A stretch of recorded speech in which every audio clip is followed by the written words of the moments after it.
J.V. Stalin. Speech delivered at the 6th Congress of the RSDLP Bolsheviks. July 26 to August 3, 1917. See footnote 1. Source: Works, Volume 3, March to October, 1917. Publisher: Foreign Languages Publishing House, Moscow, 1954. 1. Report of the Central Committee, July 27. Comrades, the Central Committee's report embraces its activities during the past 2.5 months, May, June and the early half of July. The Central Committee's activities in the month of May were directed along 3 lines. First, it issued the call for new elections to the Soviets of Workers' and Soldiers' Deputies. The Central Committee proceeded from the fact that our revolution was developing along peaceful lines, and that the composition of the Soviets of Workers' and Soldiers' Deputies, and hence of the government, could be altered by new elections to the Soviets. Our opponents accused us of trying to seize power. That was a calumny. We had no such intention. We said that we had the opportunity by means of new elections to the Soviets to change the character of the activity of the Soviets and make it conform with the wishes of the broad masses. It was clear to us that a majority of 1 vote in the Soviets of Workers' and Soldiers' Deputies would be enough to make the government take a different course. New elections were therefore the keynote of our work in the month of May. In the end we won about half the seats in the workers' group of the Soviet, and about 1/4 in the soldiers' group. Second, agitation against the war. We took the occasion of the death sentence passed on Friedrich Adler, see footnote 2, to organize a number of protest meetings against capital punishment and against the war. That campaign was well received by the soldiers. The third aspect of the Central Committee's activities was the municipal elections in May. Jointly with the Petrograd Committee, the Central Committee exerted every effort to give battle both to the cadets, the main force of counter-revolution, and to the Mensheviks and Socialist revolutionaries, who willingly or unwillingly followed the cadets. We secured about 20% of the 800,000 votes cast in Petrograd. The Vyborg District Duma we won entirely. Outstanding service was rendered the party by our soldier and sailor comrades. Thus the outstanding features in May were: 1. The municipal elections, 2. Agitation against the war, and 3. The elections to the Soviets of Workers' and Soldiers' Deputies. June. Rumors of preparation for an offensive at the front were making the soldiers restless. A series of orders were issued abrogating the rights of the soldiers. All this electrified the masses. Every rumor spread through Petrograd like wildfire, stirring up unrest among the workers and especially the soldiers. Rumors of an offensive, Kerensky's orders and declaration of the rights of the soldier, the evacuation from Petrograd of unnecessary elements, as the authorities called them, it being clear, however, that what they wanted was to rid Petrograd of revolutionary elements, the economic disruption, which was becoming ever more tangible, all this was making the workers and soldiers restless. Meetings were organized at the factories, and we were being constantly urged by regiments and factories to organize a demonstration. It was planned to hold a demonstration on June 5. But the Central Committee resolved not to hold a demonstration for the time being, but to convene a meeting of representatives of the districts, factories, mills and regiments on June 7 and to decide there the question of a demonstration. This meeting was called and was attended by about 200 persons. It became evident that the soldiers were particularly restless. By an overwhelming majority of votes it was decided to demonstrate. The question was debated as to what should be done if the Congress of Soviets, which had just opened, should declare against a demonstration. The vast majority of the comrades who took the floor were of the opinion that nothing could prevent the demonstration from being held. After that the Central Committee decided to take it upon itself to organize a peaceful demonstration. The soldiers wanted to know whether they could not come armed, but the Central Committee resolved against the carrying of arms. The soldiers, however, said that it was impossible to come unarmed, that arms were the only effective guarantee against excesses on the part of the bourgeois public, and that they would bring arms only for purposes of self-defense. On June 9 the Central Committee, The Petrograd Committee and the Army Organization held a joint meeting. The Central Committee raised the following point: in view of the fact that the Congress of Soviets and all the Socialist parties were opposed to our demonstration, would it not be well to postpone it? All replied in the negative. At midnight the same day the Congress of Soviets issued a manifesto in which it brought the whole weight of its authority against us. The Central Committee resolved not to hold the demonstration on June 10 and to postpone it to June 18, seeing that on that day the Congress of Soviets was itself calling a demonstration, at which the masses would be able to express their will. The workers and soldiers greeted the Central Committee's decision with repressed dissatisfaction, but obeyed it. It is characteristic, comrades, that on the morning of June 10, when a number of speakers from the Congress of Soviets addressed factory meetings urging the liquidation of the attempt to organize a demonstration, the overwhelming majority of the workers agreed to listen only to the speakers of our party. The Central Committee succeeded in pacifying the soldiers and workers. This was indicative of our high level of organization. When arranging the demonstration for June 18, the Congress of Soviets announced that freedom of slogans would be allowed. It was evident that the Congress had decided to give battle to our party. We accepted the challenge, and began to muster our forces for the coming demonstration. The comrades know how the demonstration of June 18 went off. Even the bourgeois papers said that the overwhelming majority of the demonstrators marched under the slogans of the Bolsheviks. The principal slogan was "All Power to the Soviets." No fewer than 400,000 persons marched in the procession. Only three small groups, the Bund, the Cossacks and the Plekhanovites, ventured to display the slogan "Confidence in the Provisional Government," and even they repented it, for they were compelled to furl their banners. The Congress of Soviets was given proof positive of how great the strength and influence of our party was. It was the general conviction that the demonstration of June 18, which was more imposing than the demonstration of April 21, was bound to have its effect. And it should indeed have had its effect. Recovered that in all probability there would be important changes in the government, because the policy of the Soviets was not approved by the masses. But that very day our armies launched an offensive at the front, a successful offensive, and the blacks began a demonstration on the Nevsky Prospect in honor of it. That obliterated the moral victory gained by the Bolsheviks at the demonstration.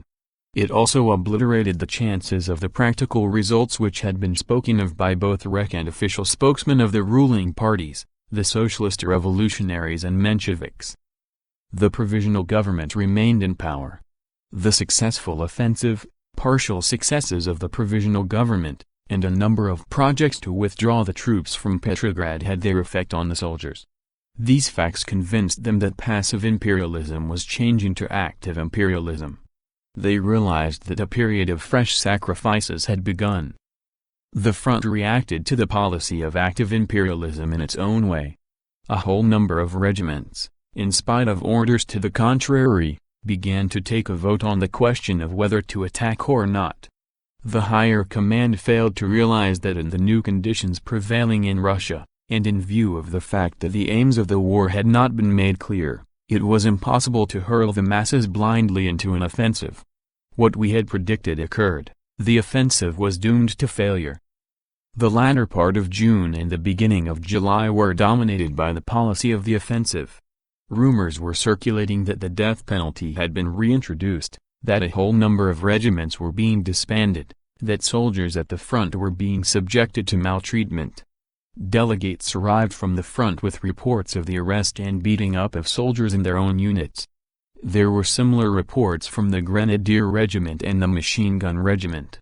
All this prepared the ground for another demonstration of the workers and soldiers of Petrograd. I now come to the events of July 3 to 5. It all began on July 3, at 3 in the afternoon, at the premises of the Petrograd Committee. July 3, 3 p.m., the Petrograd City Conference of our party was in session. The most inoffensive of questions was being discussed, the municipal elections. Two representatives of one of the regiments of the garrison appeared. They raised a matter of urgency. Their regiment had decided to come out this evening, because they could not stand it any longer in silence when regiment after regiment was being disbanded at the front, and they had already sent round their delegates to the factories and regiments inviting them to join the demonstration. In reply to this, Comrade Volodarsky, speaking for the presidium of the conference, said that the party had already decided not to demonstrate, and party members in the regiment must not dare to disobey the party's decision. 4 p.m. The Petrograd Committee, Army Organization and Central Committee of the party, having discussed the question, resolved not to demonstrate. The resolution is approved by the conference, whose members dispersed to the factories and regiments to dissuade the comrades from demonstrating. 5 p.m. A meeting of the Bureau of the Central Executive Committee of the Soviets in the Taurida Palace. On the instructions of the Central Committee of the party, Comrade Stalin makes a statement to the Bureau of the Central Executive Committee on what has occurred, and reports that the Bolsheviks had decided against a demonstration. 7 p.m. In front of the headquarters of the Petrograd Committee. Several regiments march up with banners displaying the slogan "All Power to the Soviets." They stop in front of the Petrograd Committee premises and request that members of our organization say a few words. 2 Bolshevik speakers, Lashevich and Kuroev, explain the current political situation and urge against demonstrating. They are received with cries of "Get down!" Members of our organization then suggest that the soldiers elect a delegation to convey their wishes to the Central Executive Committee of the Soviets and then disperse to their regiments. This proposal is greeted with deafening cheers. The band plays the Marseillaise. By this time the news flies round Petrograd that the cadets have resigned from the government, and the workers become restless. Following the soldiers, columns of workers appear. Their slogans are the same as the soldiers.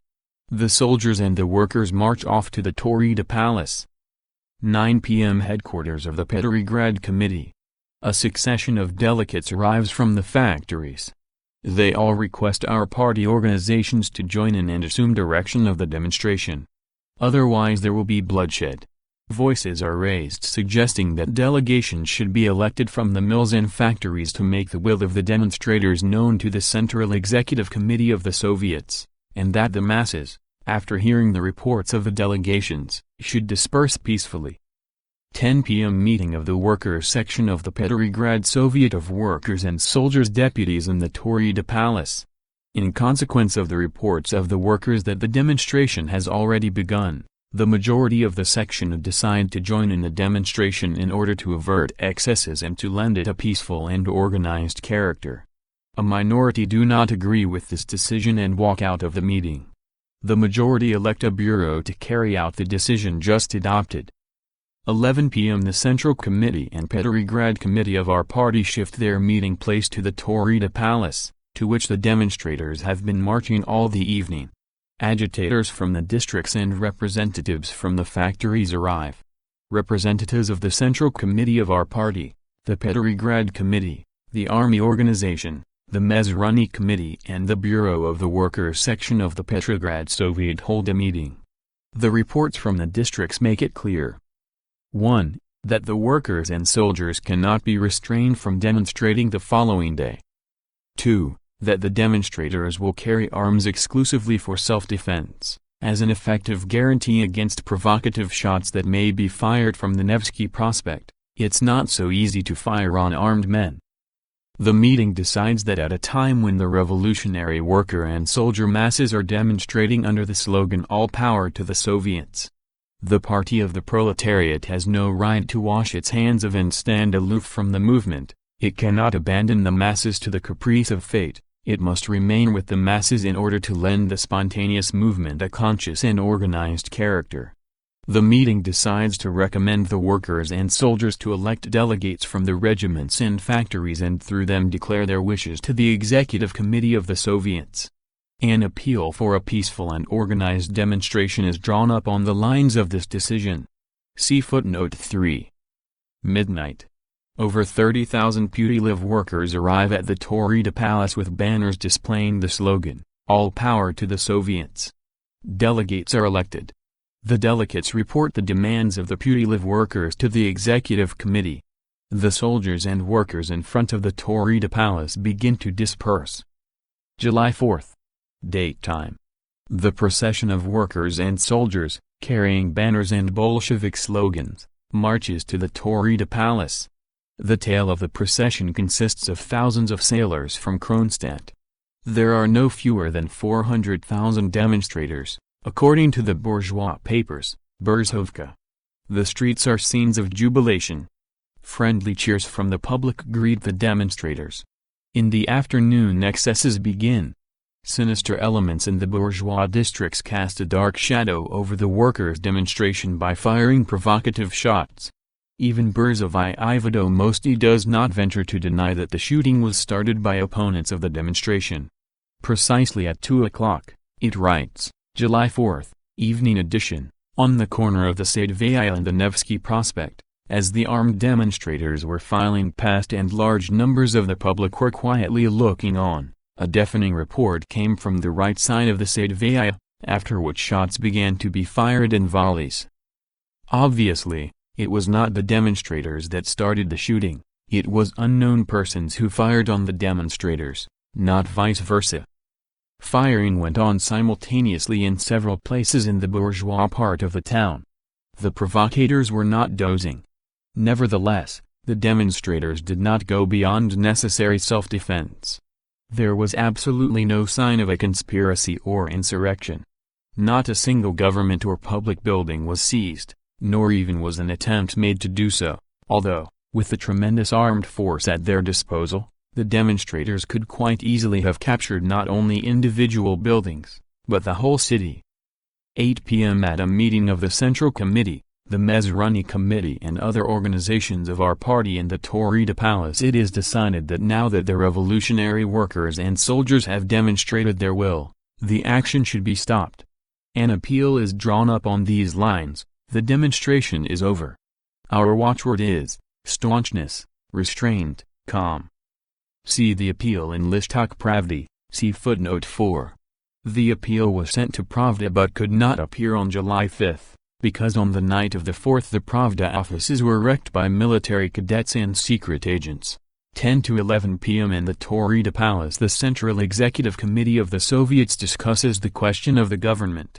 After the resignation of the cadets, the position of the Socialist revolutionaries and Mensheviks has become very critical. They need a bloc with the bourgeoisie, but a bloc is impossible because the bourgeoisie want no more agreements with them. A bloc with the cadets is no longer feasible. Hence the question of the Soviets taking over power themselves arises with full force. There are rumors that our front has been pierced by the Germans. True, these rumors are still unconfirmed, but they cause uneasiness. There are rumors that on the following day a statement will appear in the press containing an infamous slander against Comrade Lenin. The Central Executive Committee of the Soviets calls out soldiers, of the Volhynia Regiment, to protect the Taurida Palace. From whom? From the Bolsheviks, it appears, who have allegedly come to the palace to arrest the Executive Committee and seize power. That is said of the Bolsheviks, who had been advocating the strengthening of the Soviets and the transference to them of all authority in the country. 2 to 3 a.m. The Central Executive Committee of the Soviets does not assume power. It instructs the socialist ministers to form a new government and to get at least a few bourgeois into it. The ministers are furnished with emergency powers to combat anarchy. The matter is clear: the Central Executive Committee, faced with the necessity of resolutely breaking with the bourgeoisie, which it particularly fears to do, because it has hitherto derived its strength from combinations in one form or another with the bourgeoisie, responds by resolutely breaking with the workers and the Bolsheviks, in order to join with the bourgeoisie and turn its weapons against the revolutionary workers and soldiers. Thus a campaign is launched against the revolution. The socialist revolutionaries and Mensheviks open fire on the revolution, to the glee of the counter-revolutionaries. July 5. The papers, Zivoslovo, see footnote 5, published the statement with the infamous slander against Comrade Lenin. Pravda does not appear, because its offices were wrecked on the night of July 4. A dictatorship of the socialist ministers, who are seeking a bloc with the cadets, is established. The Mensheviks and socialist revolutionaries, who had not wanted to take power, now take it, for a short period, in order to crush the Bolsheviks. Army units from the front appear in the streets. Gangs of military cadets and counter-revolutionaries go about wrecking, making searches and committing acts of ruffianism. The witch hunt against Lenin and the Bolsheviks raised by Alexinsky, Pankratov and Petrograd is exploited to the full by the counter-revolutionaries. The counter-revolution hourly gains momentum. The hub of the dictatorship is the army staff. The secret service agents, the military cadets, the Cossacks run riot. Arrests and manhandlings. The open attack of the Central Executive Committee of the Soviets against the Bolshevik workers and soldiers unleashes the forces of counter-revolution. In reply to the slanders of Alexinsky and co., the Central Committee of our party issues the leaflet, "Try the Slanderers." See footnote 6. The Central Committee's appeal to call off the strike and demonstration, which could not appear in Pravda because of the wrecking of its offices, appears as a separate leaflet.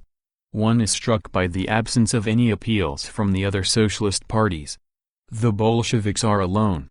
Against them have tacitly combined all the elements to the right of the Bolsheviks, from Suvorin and Milyakov to Dan and Chernov. July 6. The bridges have been raised. The pacifier Mazurenko and his composite detachment are doing their punitive work. In the streets, troops are suppressing recalcitrants. There is a virtual state of siege. Suspects are arrested and taken to military headquarters. Workers, soldiers and sailors are being disarmed. Petrograd has been placed under the power of the military. Much as the powers that be would like to incite a so-called battle, the workers and soldiers do not succumb to the provocation and do not accept battle. The fortress of Peter and Paul opens its gates to the disarmers. The premises of the Petrograd Committee are occupied by a composite detachment. Searches are conducted and weapons confiscated in the working-class districts. Tseretelli's idea of disarming the workers and soldiers, which he first timidly formulated on June 11, is now being carried into effect. Minister of Disarmament the workers bitterly call him. The Trud printing plant is wrecked. Listok Pravdy appears. A worker, Voinov, is killed while distributing the Listok. The bourgeois press throws off all restraint. It represents the infamous slander against Comrade Lenin as a fact, and now does not confine its attack on the revolution to the Bolsheviks alone, but extends it to the Soviets, the Mensheviks, the Socialist revolutionaries. It becomes clear that in betraying the Bolsheviks the Socialist revolutionaries and Mensheviks have betrayed themselves, have betrayed the revolution, and have unleashed and unbridled the forces of counter-revolution. The campaign of the counter-revolutionary dictatorship against liberty in the rear and at the front is in full swing. From the fact that the cadet and allied press, which only yesterday was still carping at revolutionary Russia, now suddenly feels satisfied, it may be concluded that the work of pacification was not undertaken without the participation of the Russian and allied moneybags. 2. Reply to the discussion. July 27. Comrades, it is evident from the discussion that no one criticizes the political line of the Central Committee of the party or objects to its slogans. The Central Committee put forward 3 major slogans: all power to the Soviets, control of production, and confiscation of the landed estates. These slogans won sympathy among the mass of the workers and among the soldiers. They proved to be correct, and by waging the fight on that basis we retained the support of the masses. I consider this a major fact in the Central Committee's favor. If it issues correct slogans at the most difficult moments, this shows that in the main the Central Committee is right.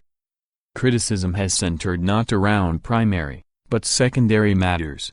It amounted in substance to the claim that the Central Committee had not formed contacts with the provinces and that its activities had been confined chiefly to Petrograd. The reproach of isolation from the provinces is not without foundation. But it was utterly impossible to cover the entire provinces. The reproach that the Central Committee virtually became a Petrograd Committee is to some extent justified. This is a fact. But it is here, in Petrograd, that the policy of Russia is being hammered out. It is here that the directing forces of the revolution are located. The provinces react to what is done in Petrograd. This, finally, is due to the fact that this is the seat of the provisional government, in whose hands all the power is concentrated, and the seat of the Central Executive Committee, which is the voice of the whole organized revolutionary democracy. On the other hand, events are moving fast, an open struggle is in progress, and there is no assurance that the existing government may not disappear any day. Under such circumstances, to wait until our friends in the provinces say their word was quite unthinkable. We know that the Central Executive Committee decides questions concerning the revolution without waiting for the provinces. The whole government apparatus is in their hands. And what have we got? The apparatus of the Central Committee. And it is, of course, a weak apparatus. To demand, therefore, that the Central Committee take no steps without first consulting the provinces is tantamount to demanding that the Central Committee should not march ahead of events but trail behind them. But then it would not be a Central Committee. Only by following the method which we did follow could the Central Committee be equal to the situation. Reproaches have been voiced on particular points. Some comrades spoke of the failure of the insurrection of July 3rd to 5th. Yes, comrades, failure there was, only it was not an insurrection, but a demonstration.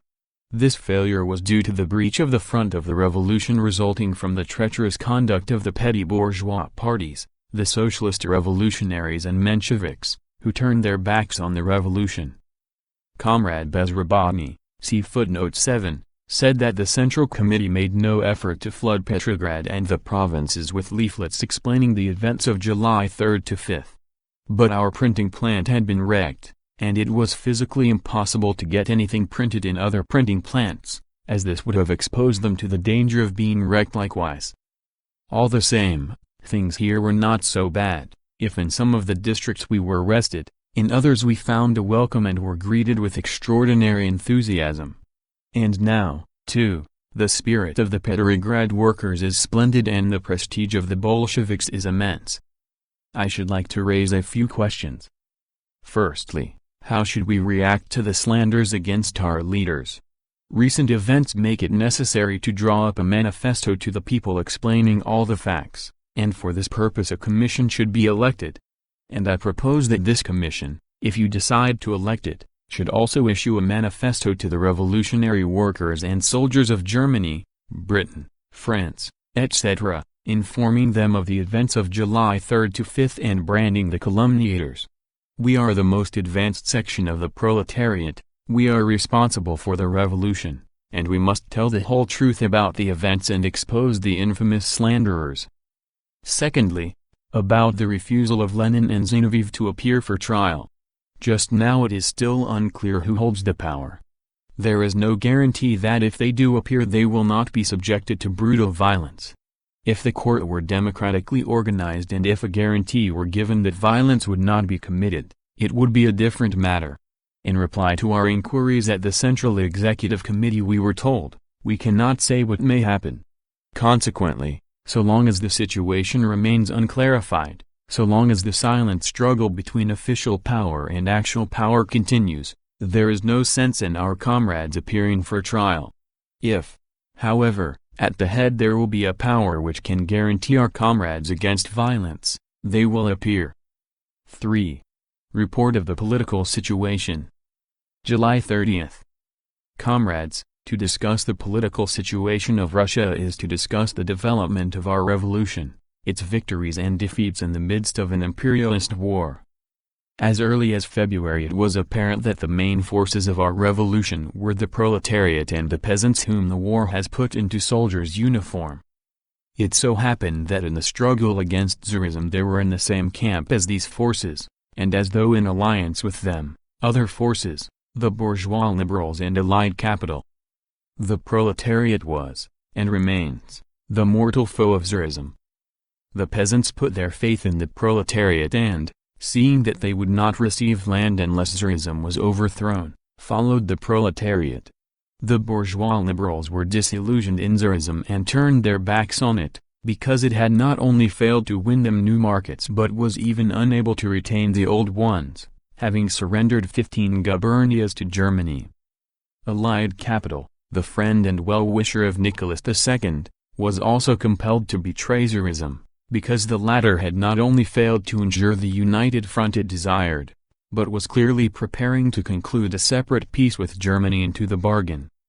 Tsarism thus found itself isolated. This indeed explains the amazing fact that Tsarism so silently and imperceptibly passed away. But the aims pursued by these forces differed completely. The bourgeois liberals and British and French capital wanted to make a little revolution in Russia similar to that of the Young Turks, in order to rouse the ardor of the masses and exploit it for a big war, while the power of the capitalists and landlords at bottom remained unshaken. A little revolution for the sake of a big war. The workers and peasants, on the other hand, were out for a thorough breakup of the old order, for what we call a great revolution, in order to overthrow the landlords and curb the imperialist bourgeoisie so as to put an end to the war and ensure peace. A great revolution and peace. It was this fundamental contradiction that underlay the development of our revolution and of each and every crisis of power. The crisis of April 20th and 21st was the first open manifestation of this contradiction. If in this series of crises success so far has on every occasion been with the imperialist bourgeoisie, it is to be attributed not only to the high degree of organization of the counter-revolutionary front, headed by the Cadet Party, but primarily to the fact that the compromising parties, the Socialist revolutionaries and Mensheviks, which vacillate in favor of imperialism, and which so far have the following of the broad masses, every time broke the front of revolution, deserted to the camp of the bourgeoisie, and so gave the front of counter-revolution the advantage. So it was in April. So it was in July.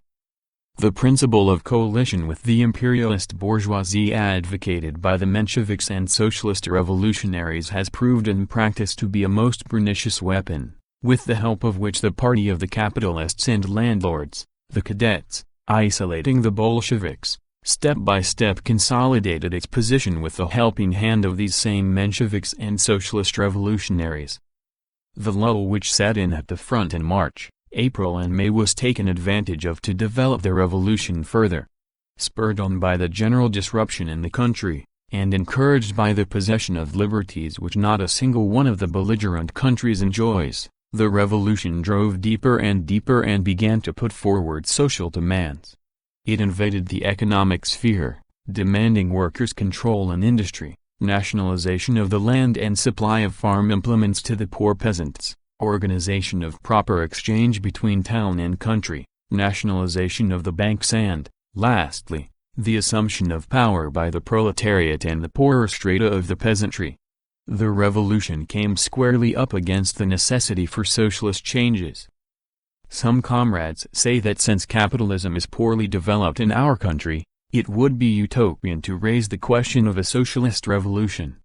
They would be right if there were no war, if there were no economic disruption, if the foundations of the capitalist organization of the national economy were not shaken. The question of intervening in the economic sphere is arising in all countries as something essential in time of war. This question has also arisen of sheer necessity in Germany, where it is being settled without the direct and active participation of the masses. The case is different here in Russia. Here the disruption has assumed more ominous proportions. On the other hand, nowhere is there such freedom in time of war as in our country. Then we must bear in mind the high degree of organization of our workers. For instance, 66% of the metal workers of Petrograd are organized. Lastly, the proletariat in no other country has, or has had, such broad organizations as the Soviets of Workers' and Soldiers' Deputies. Possessing the maximum liberty and organization, the workers naturally could not, without committing political suicide, abstain from actively interfering in the economic life of the country in favor of socialist changes. It would be rank pedantry to demand that Russia should wait with socialist changes until Europe begins. That country begins which has the greater opportunities. Inasmuch as the revolution had advanced so far, it could not but arouse the vigilance of the counter-revolutionaries. It was bound to stimulate counter-revolution. This was the first factor which mobilized the counter-revolution. A second factor was the adventurous scramble started by the policy of an offensive at the front and the series of breaches of the front, which deprived the provisional government of all prestige and fired the hopes of the counter-revolutionaries, who launched an attack on the government. There are rumors that a phase of broadly conceived provocations has begun in our country. Delegates from the front are of the opinion that both the offensive and the retreat, in a word, all that has happened at the front, were planned in order to discredit the revolution and overthrow the Soviets. I do not know whether these rumors are true or not, but it is noteworthy that on July 2 the cadets resigned from the government, on the 3rd the July events began, and on the 4th came the news of the breach of the front. An amazing coincidence. It cannot be said that the cadets resigned because of the decision regarding the Ukraine, because the cadets did not object to the decision on the Ukrainian question. There is another fact which indicates that a phase of provocation has really begun. I am referring to the shooting affray in the Ukraine. See footnote 8. In the light of these facts, it should be clear to the comrades that the breach of the front was one of the factors in the plan of the counter-revolutionaries which were to discredit the idea of revolution in the eyes of the broad masses of the petty bourgeoisie. There is a third factor which has helped to strengthen the counter-revolutionary forces in Russia: Allied capital. If, when it saw that Tsarism was working for a separate peace, Allied capital betrayed Nicholas' government, there is nothing to prevent it breaking with the present government should it prove incapable of preserving the united front.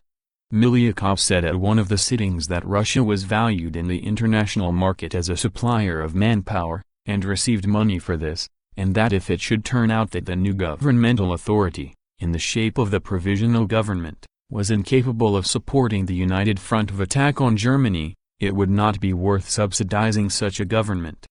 And without money, without credits, the government was bound to fall.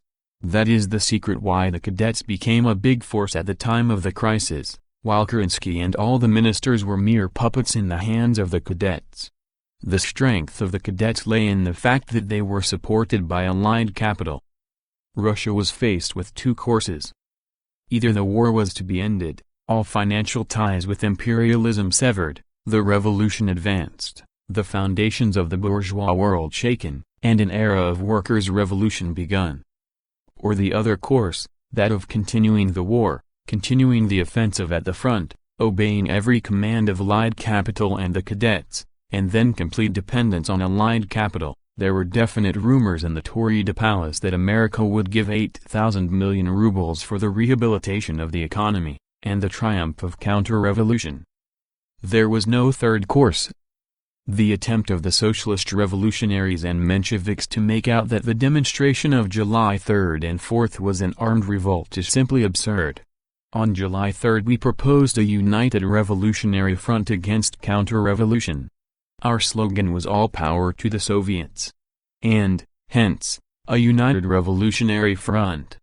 But the Mensheviks and Socialist revolutionaries feared to break with the bourgeoisie, turned their backs on us, and thereby broke the revolutionary front in deference to the counter-revolutionaries. If those responsible for the victory of the counter-revolution are to be named, it was the Socialist revolutionaries and Mensheviks. It is our misfortune that Russia is a country of petty bourgeois, and that it still follows the Socialist revolutionaries and Mensheviks, who are compromising with the cadets. And until the masses become disillusioned with the idea of compromise with the bourgeoisie, the revolution will go haltingly and limpingly. The picture we have now is a dictatorship of the imperialist bourgeoisie and the counter-revolutionary generals. The government, while ostensibly combating this dictatorship, is actually carrying out its will, and is only a shield protecting it from the wrath of the people. The policy of endless concessions pursued by the weakened and discredited Soviets only supplements the picture, and if the Soviets are not being dispersed, it is because they are needed as a necessary and very convenient screen. Hence the situation has changed fundamentally. Our tactics must likewise change.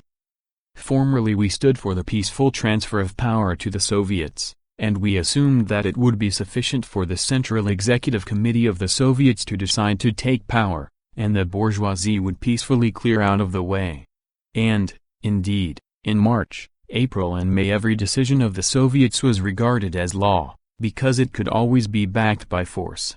With the disarmament of the Soviets and their virtual degradation to the level of mere trade union organizations. The situation has changed. Now the decisions of the Soviets are disregarded.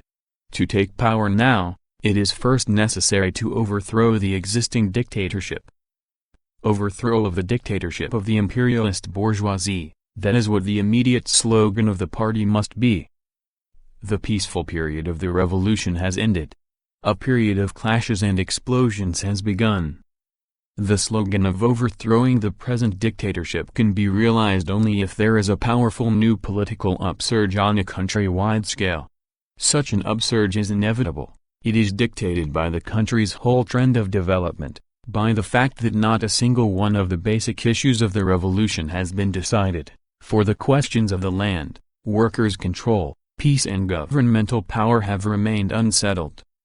Repressive measures only aggravate the situation without settling a single issue of the revolution. The main forces of the new movement will be the urban proletariat and the poorer strata of the peasantry. It is they that will take power in the event of victory. The characteristic feature of the moment is that the counter-revolutionary measures are being implemented through the agency of socialists.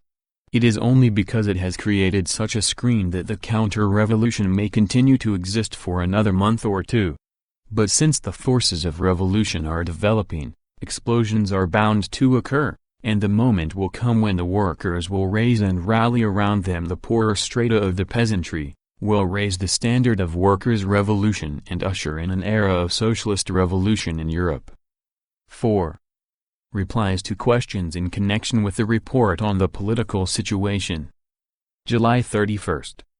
First question: what forms of militant organization does the Speaker propose in place of the Soviets of Workers' Deputies?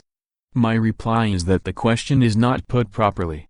I did not oppose the Soviets as a form of organization of the working class.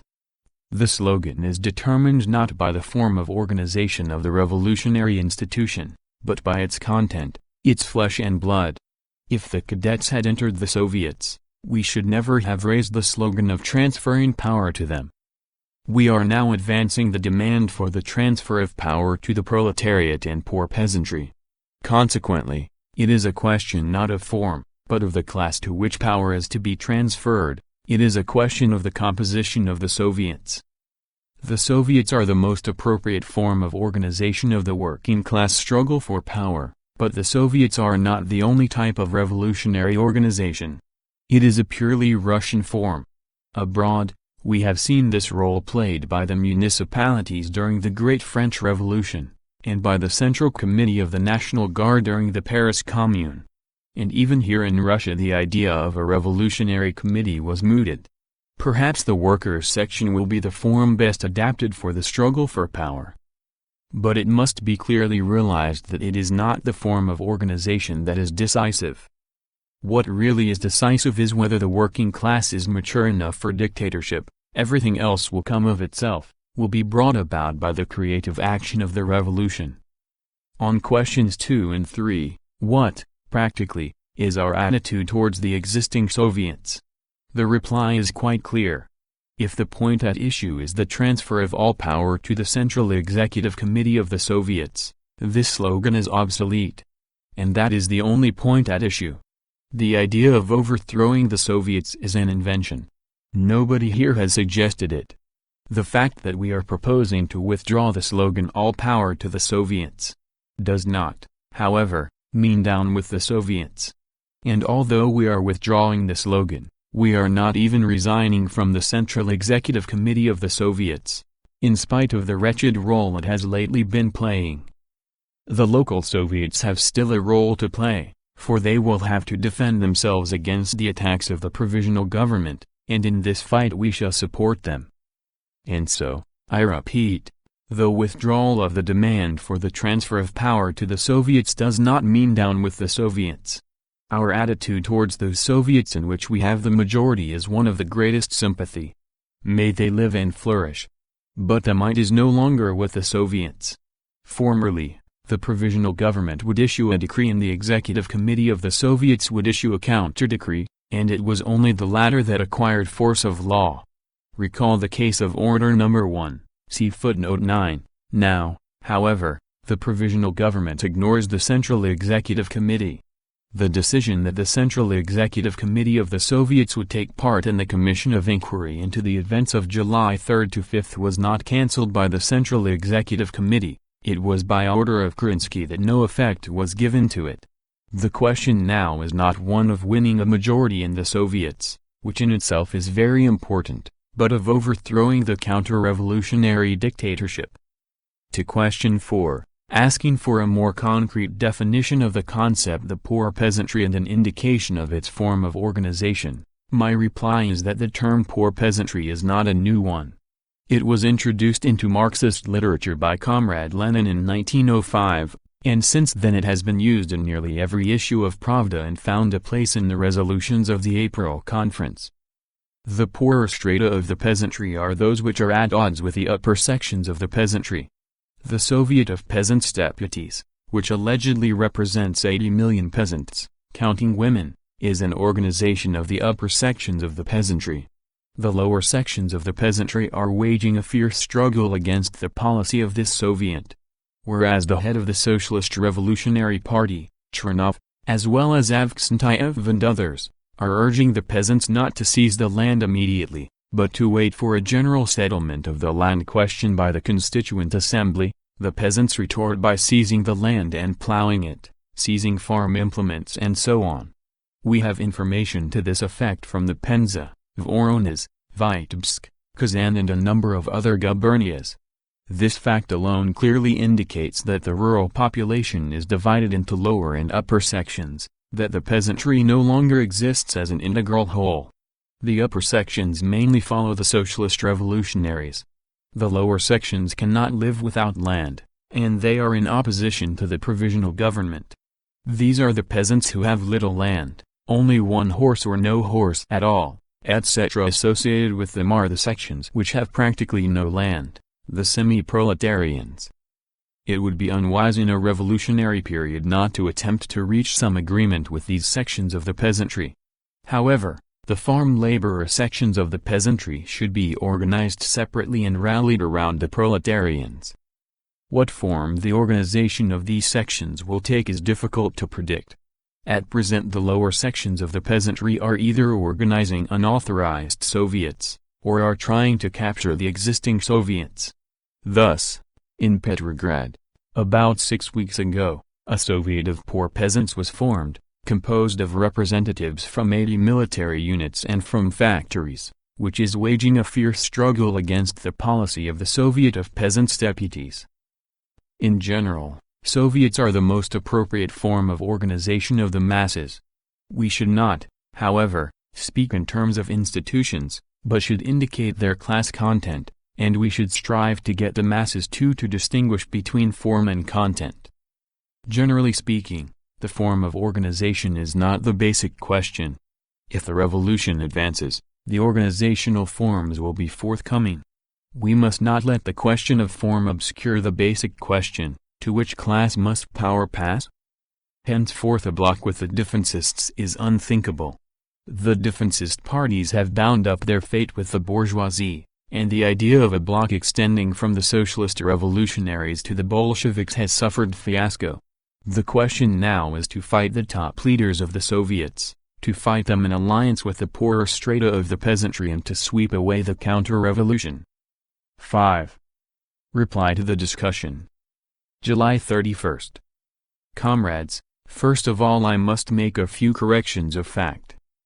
Comrade Yaroslavsky objects to my assertion that the Russian proletariat is the most organized, and points to the Austrian proletariat.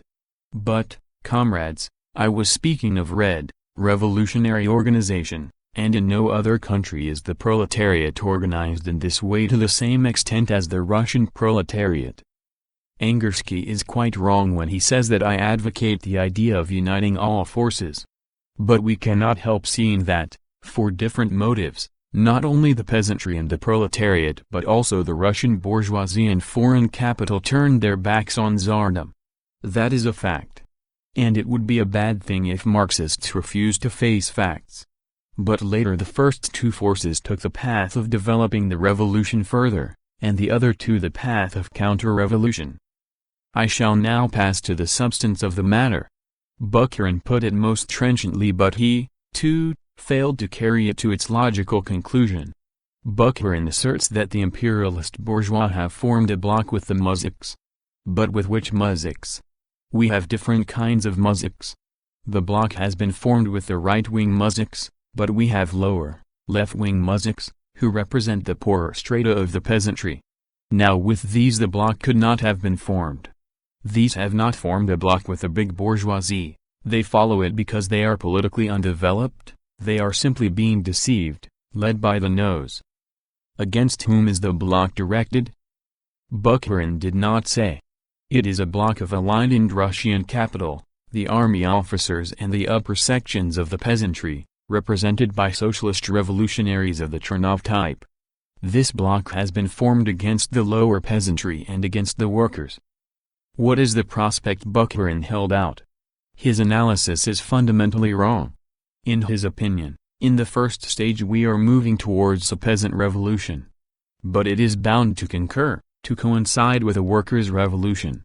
It cannot be that the working class, which constitutes the vanguard of the revolution, will not at the same time fight for its own demands. I therefore consider that Bukharin's scheme has not been properly thought out. The second stage, according to Bukharin, will be a proletarian revolution supported by Western Europe, without the peasants, who will have received land and will be satisfied. But against whom would this revolution be directed? Bukharin's gimcrack scheme furnishes no reply to this question. No other approach to an analysis of events has been proposed. About the political situation. There is no longer any talk of dual power. Formerly the Soviets represented a real force, now they are merely organs for uniting the masses, and possess no power. That is precisely why it is impossible simply to transfer power to them. Comrade Lenin, in his pamphlet, see footnote 10, goes further and definitely says that there is no dual power, because the whole power has passed into the hands of the capitalists, and to advance the slogan all power to the Soviets now would be quixotic. Whereas formerly no laws were of any validity without the sanction of the Executive Committee of the Soviets, now there is not even talk of dual power. Capture all the Soviets, and even so you will have no power. We jeered at the cadets during the District Duma elections because they represented a miserable group which obtained only 20% of the votes.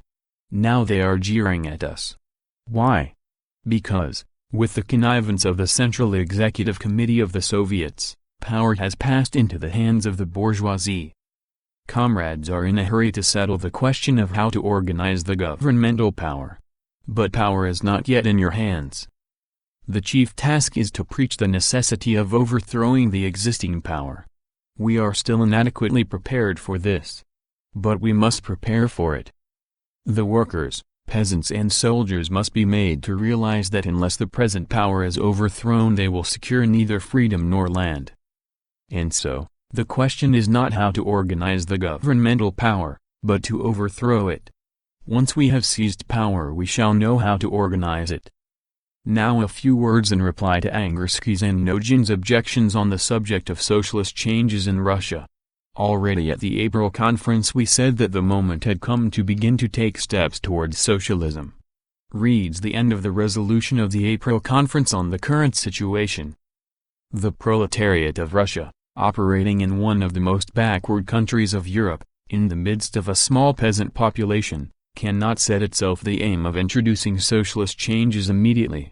But it would be a great mistake, and in practice even complete desertion to the bourgeoisie, to deduce from this that the working class must support the bourgeoisie, or that we must confine our activities within limits acceptable to the petty bourgeoisie, or that we must reject the leading role of the proletariat in the work of explaining to the people the urgency of a series of steps towards socialism which are now practically ripe. The comrades are 3 months behind the times. And what has happened in these 3 months? The petty bourgeoisie has split into sections, the lower sections are parting ways with the upper sections, the proletariat is organizing, and economic disruption is spreading, rendering still more urgent the introduction of workers' control, for instance, in Petrograd, the Donets region, etc. All this goes to corroborate the theses already adopted in April. But the comrades would drag us back. About the Soviets. The fact that we are withdrawing the old slogan about power to the Soviets does not mean that we are opposing the Soviets. On the contrary, we can and must work in the Soviets, even in the Central Executive Committee of the Soviets, that organ of counter-revolutionary camouflage. The Soviets, it is true, are now merely organs for uniting the masses, but we are always with the masses, and we shall not leave the Soviets unless we are driven out. Do we not remain in the factory committees and the municipalities even though they have no power? But while we remain in the Soviets we continue to expose the tactics of the socialist revolutionaries and Mensheviks. Now that the counter-revolution has patently revealed the connection between our bourgeoisie and allied capital, it has become more obvious than ever that in our revolutionary struggle we must rely upon three factors: the Russian proletariat, our peasantry, and the international proletariat, for the fate of our revolution is closely bound up with the West European movement. 6. Reply to Preobrazhensky on Clause 9 of the Resolution on the Political Situation. August 3. Stalin reads Clause 9 of the Resolution. 9. The task of these revolutionary classes will then be to bend every effort to take the state power into their hands and, in alliance with the revolutionary proletariat of the advanced countries, direct it towards peace and towards the socialist reconstruction of society. Preobrazhensky, I propose a different formulation of the end of the resolution, to direct it towards peace and, in the event of a proletarian revolution in the West, towards socialism. If we adopt the formulation proposed by the Commission it will contradict Bukharin's resolution which we have already adopted. Stalin, I am against such an amendment. The possibility is not excluded that Russia will be the country that will lay the road to socialism. No country hitherto has enjoyed such freedom in time of war as Russia does, or has attempted to introduce workers' control of production.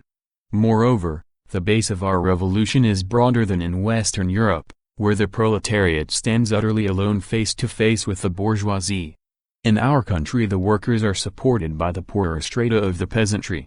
Lastly, in Germany the state apparatus is incomparably more efficient than the imperfect apparatus of our bourgeoisie, which is itself a tributary to European capital. We must discard the antiquated idea that only Europe can show us the way. There is dogmatic Marxism and creative Marxism. I stand by the latter. Chairman, I shall put Preobrazhensky's amendment to the vote. Rejected.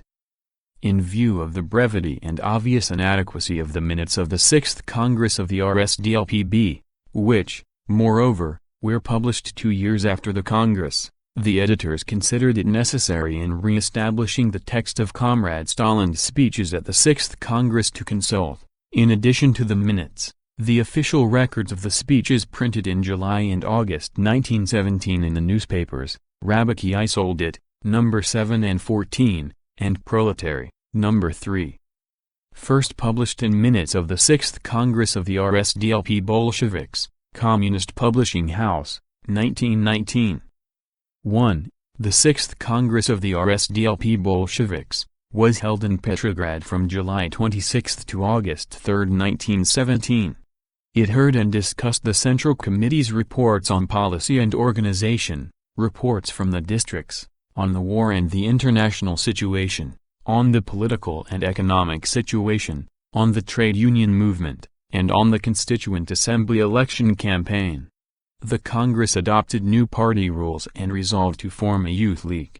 The report of the Central Committee and the report on the political situation were made by J.V. Stalin.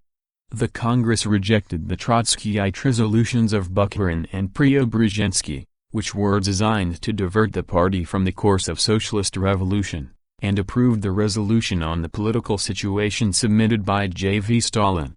The Congress headed the party for armed uprising, for the socialist revolution. 2. Friedrich Adler, a leader of the Austrian Social Democratic Party. In 1916, in token of protest against the war, he assassinated the Austrian Prime Minister, Sturck, for which he was sentenced to death in May 1917, but was released in 1918. On emerging from prison he took up a hostile attitude towards the October Revolution in Russia. 3. On July 4, 1917, the following leaflet was distributed in the working-class quarters of Petrograd. Comrade workers and soldiers of Petrograd, now that the counter-revolutionary bourgeoisie has clearly come out in opposition to the revolution, let the All-Russian Soviet of Workers, Soldiers and Peasants' Deputies take the entire power into its own hands. This is the will of the revolutionary population of Petrograd, and it has the right to make its will known through a peaceful and organized demonstration to the executive committees of the All-Russian Soviets of Workers, Soldiers and Peasants' Deputies now in session. Long live the will of the revolutionary workers and revolutionary soldiers. Long live the power of the Soviets. The coalition government is bankrupt, it has fallen to pieces without having been able to perform the tasks for which it was formed. Gigantic and most difficult problems confront the revolution. A new power is needed which will, in conjunction with the revolutionary proletariat, the revolutionary army and the revolutionary peasantry, resolutely set about consolidating and extending the people's conquests. This power can only be that of the Soviets of Workers, Soldiers and Peasants' Deputies. Yesterday, the revolutionary garrison of Petrograd and the workers came out to proclaim, "All power to the Soviet."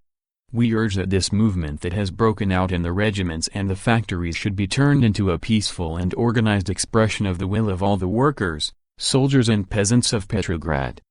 Central Committee, RSDLP. Petrograd Committee, RSDLP.